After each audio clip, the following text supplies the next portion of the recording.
আসসালামু আলাইকুম। আমি কাজী আনিস মনির, অ্যাডভোকেট, বাংলাদেশ সুপ্রিম কোর্ট। অনেকে জিজ্ঞেস করে থাকেন, ফ্যামিলি কোর্ট বা পারিবারিক আদালতে মামলা করতে কি কি কাগজপত্র লাগে এবং কত খরচ লাগে?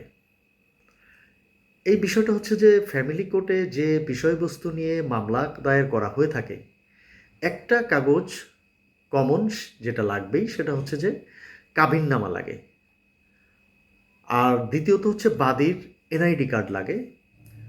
আর সাধারণত মামলার বিষয়বস্তুর উপর ভিত্তি করে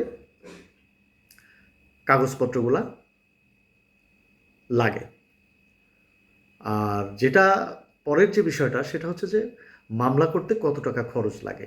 আসলে এই বিষয়টা উল্লেখ করা সম্ভব নয়, কারণ হচ্ছে যে এক একজন আইনজীবীর তার ফি সে নির্ধারণ করে থাকে।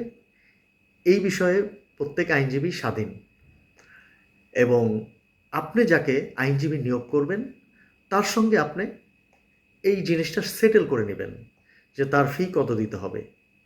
সেই অনুযায়ী বা আপনার সামর্থ্য অনুযায়ী সেভাবে আপনি নেগোসিয়েশন করে নেবেন। আশা করি এটা সলভ হয়ে যাবে।